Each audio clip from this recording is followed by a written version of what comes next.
after he addresses that spiritual need, or while he is in the midst of meeting that spiritual need, he also takes opportunity to meet their physical need.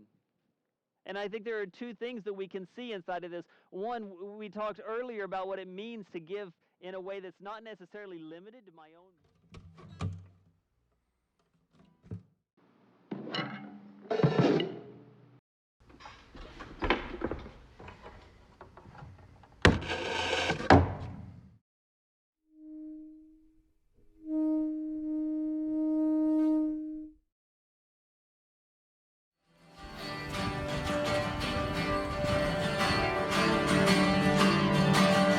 Alex, hey! Hey! Alex, what are you doing, man? I'm getting ready for Sunday. But we got a video to shoot. Hello everyone. Tim and I wanted to bring you all up to speed on some of the things that have been going on here at Memorial. As many of you know, we recently had a survey out that many of you responded to. First and foremost, I want to thank you for your participation in that. I was hoping to get about 50 responses and we blew that number right out of the water. So thank you for your engagement. In addition to that, we've also had, just in recent days, an update from the provincial government on the Stage 3 reopening and what that means for gatherings like ours.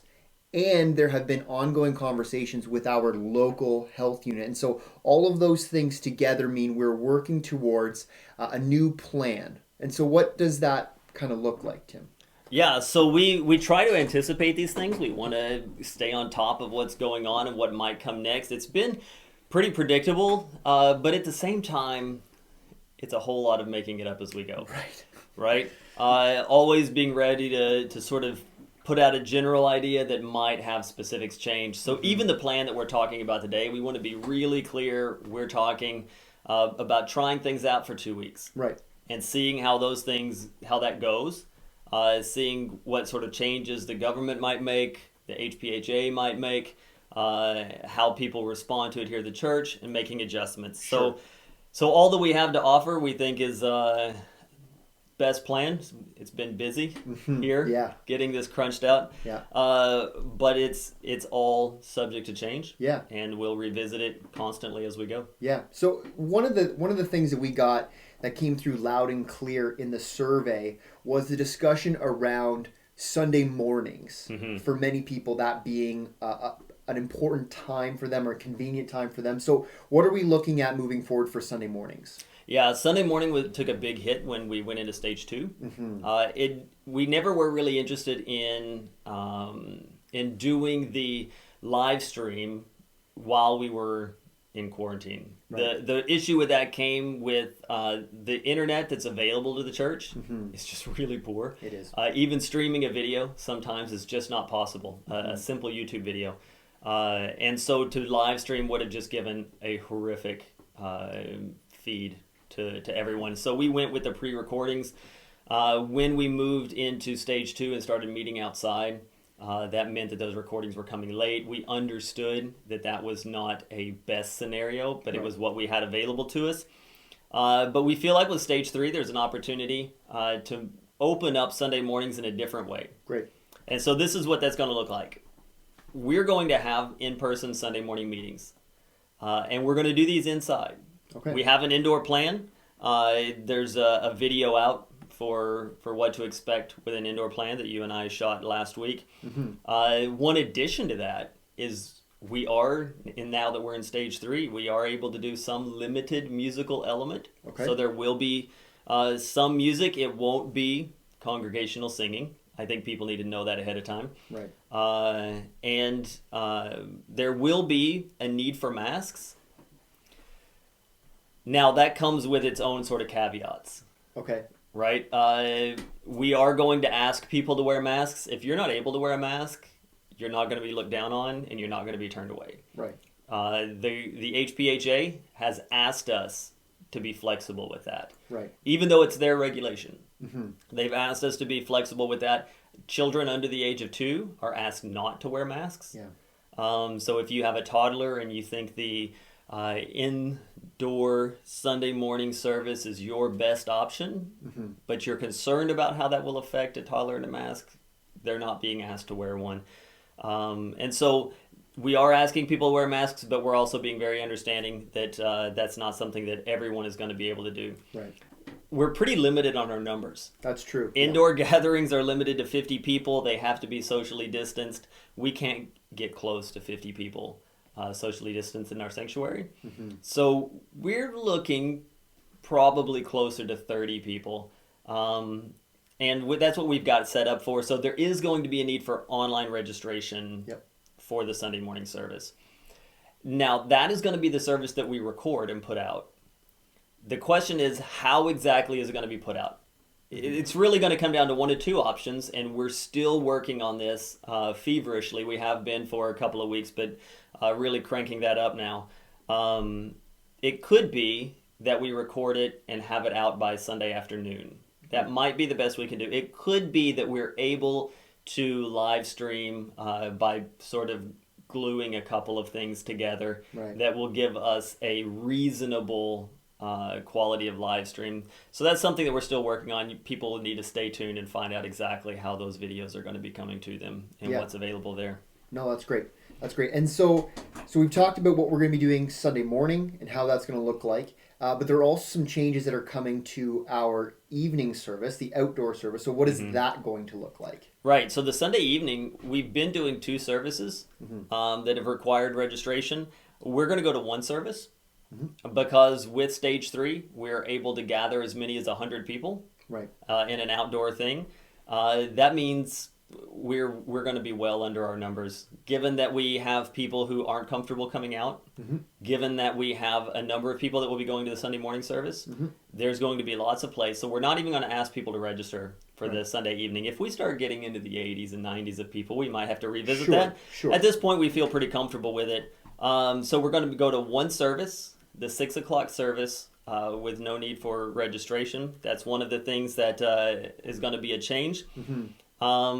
Things that people need to know about this. There are a couple of concerns mentioned on the survey that I feel like need to be addressed because things have changed. Two, we might not have communicated as well as we could have. One of those things is some people they're not comfortable coming out, and so they don't see it as a good option for them. But all along the side, the parking lot side of the field, we have drive-up options. So we have people, you wouldn't be the first, we have a number of people who are choosing to stay in their vehicles. And so if someone wants to do the drive-up service where they just pull into the parking lot, roll the windows down, even just crack the windows a little bit, you'll be able to see, you'll be able to hear, your spot at the church will be no more limited than anyone else sitting out there. So if coming in your car is what makes you feel comfortable, by all means, come and do that. Some people have not gone as far as to say, I want to stay in my car, but I don't want to be sort of in the middle of it all. Upon request, we're going to keep all of the outside rows open so that people can request outside rows. Because you think of families with a toddler who's it's hard to keep them confined in that space. If they're on an outside road, that potentially gives them access to a little bit more breathing room where the little one can kind of run off. And so we never want having a young family to be an obstacle for people attending. And if walking around in the field with your toddler while you're listening is something that's going to make the evening service accessible for you, by all means. The outdoor service is a different kind of thing, right? So we have people that are bringing their kids and that are putting a device to help keep them quiet, a book, a toy, cramming snacks in their mouth, whatever it is that keeps them happy. Those are all great options. You don't have to treat it like you might have an indoor church service where the expectation is everyone sits there with their hands in their laps looking straight forward, stoic and quiet. It's a different thing. And really not a lesser thing. I think those people who have been coming out in the evenings, we've seen really warm up to it more and more. That it's an enjoyable thing to sit outside and worship together in that way. That's been a great thing. The other thing that people were saying is some people were saying, well, I'm a single Mm-hmm. And I don't think it's right to use up an entire square for one person. Right. I think the idea is that we have a limited number of squares, and if they take a square, someone else is going to miss out. Right. It's not the case. We have Not at lots all. of squares. Yeah. We have lots of squares. We have room. We're not even using a third of the field. We have lots of room to build up more squares Yep. if that becomes an issue.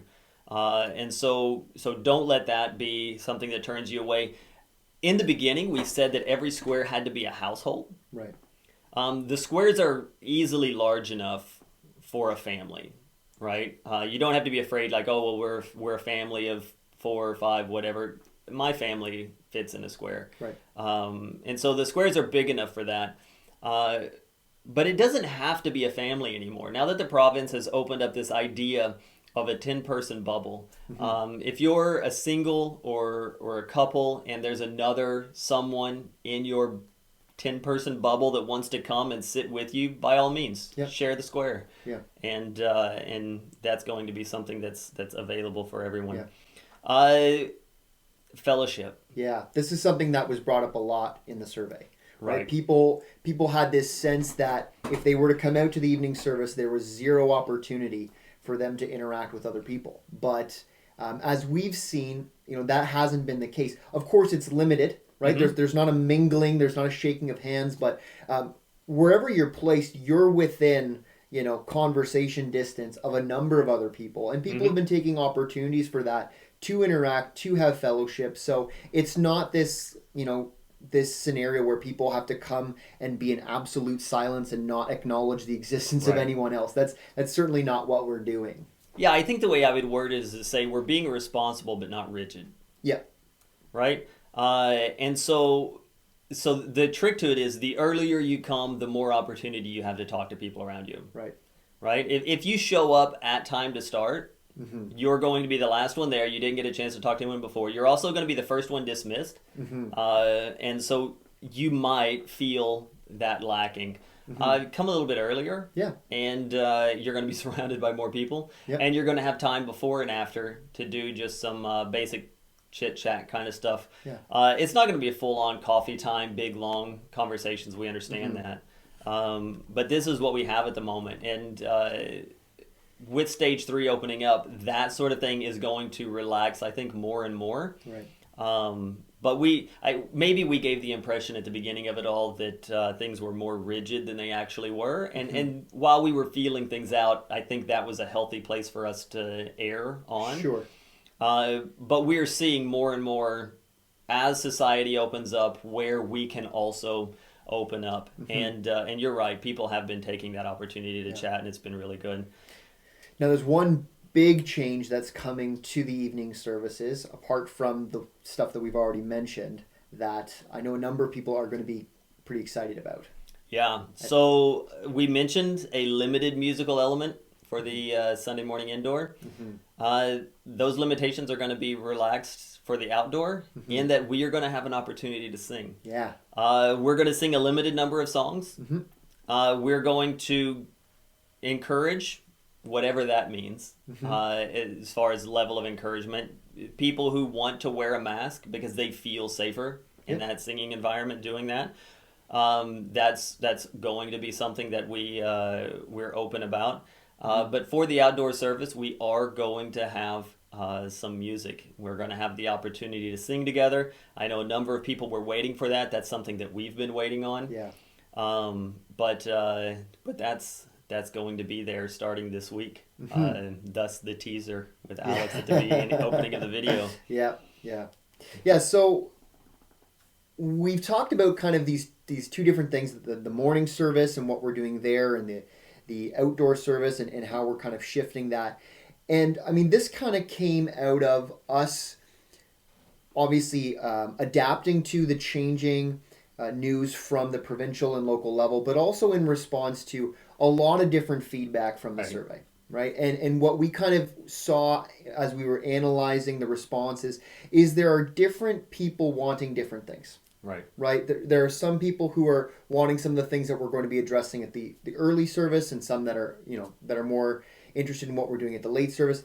And we understand that, there is no perfect solution, right? That there are differing and sometimes even, opposing views in the sense of, what makes one person feel comfortable is what makes a different person feel uncomfortable. Right. We even had that where people would say the regulations that are outside make me nervous. Yeah. Because it feels so strict. Yeah. Followed by the next person who said, the reason I come is because you've made it feel so safe Right. to be outside together. And you can't do both of those things. Yeah. Right? And so we understand that. This is us basing things on trends that we see in the survey, trying to meet those needs, and at the same time feasibility. Sure. Right? Could we do 5 different services and put everything together? Maybe so. Yeah. Is it feasible to do all of those different things? It's really not. And at some point, we have to just make a decision, see how it plays out. Right. That's why we're saying this is what we're doing for sure for the next 2 weeks. But after that, we might have to revisit things again. Sure. We get that. So the differing and the conflicting views and all that kind of stuff is something that we hope everyone at home considers, right? That we're working with what we have in front of us. The reason we've been preaching on love for the last few weeks is because we knew that this was coming. Right. Reopening is much more difficult than closing. Yeah. Right? Because there are so many, in addition to people who say this is what would make me comfortable coming out, there are a number of people who say, I don't care what you do, I'm coming out. And even more people who say, it doesn't matter what you do, I'm not coming out. Yeah. And that's the thing that we recognize too. We understand that, regardless of what we implement, there are some people who are just not ready, right? For their own personal health or because of the demographic they're in, whatever it might be. And so that's why we hear the feedback on the online video and why we're working towards hopefully potentially a live stream down the road if feasible, but at least hearing people's concerns on that and working towards improving that. But I think for those of us who aren't in that place, who are who are doing groceries and running errands and out and about, we want them to know that church is open. Right. And to be perfectly clear, the disclaimer we have to start with is to say, I don't want to bind the conscience of anyone who sees themselves in a vulnerable state, who's not comfortable being out. Those kinds of people, the online options that we're working to put out are your best options. Sure. And you should use those options. But we do have a number of people, too, that are saying things like, oh, I can't wait till we're gathered again. We are gathered again. Yeah. We have been for about 4 weeks now. Yeah. And I would say that the online option is for those people who just aren't getting out. Right. What we're doing outside is safer than any of the things that you mentioned. Right. And so just choosing to stay home and do the online is not the best option, right? In Hebrews, the Bible talks about what it means to forsake the gathering together. Right. Forsaking the gathering together does not come into play when we are providentially hindered. Right. Like in the early days of this whole thing. Days of it all, right? When we have the option to gather, a safe option for gathering, and we are out participating in society in other ways, eating at restaurants, going grocery shopping, the things that you mentioned before, yet we choose to stay at home and use an online option, that's something that I would discourage, right? That is saying I have the options ahead of me, but I'm going to forsake those options because this either has become my habit or it is just more comfortable. Yeah. It's more friendly with my schedule. Whatever that might be, one thing that churches are needing to do, and it's not just Memorial, is encourage people back out of that and say, no, there is something about the gathering that is not only a blessing to your soul, but a blessing and encouragement to your fellow brothers and sisters that make up this church. And it is a good thing for you to be present with the church, and it is a good thing for your brothers and sisters in Christ to see those squares filled up. And so what we want to do is we want to encourage people to come out and say, hey, if you're not out, you're not running around town, you're not out in society because you just feel like you want to be safe there, no questions asked, no judgment, 100%. That's what I would hope you would do. I don't want people to come out to the service because they feel guilty when they're not doing anything else in society. That's not the issue.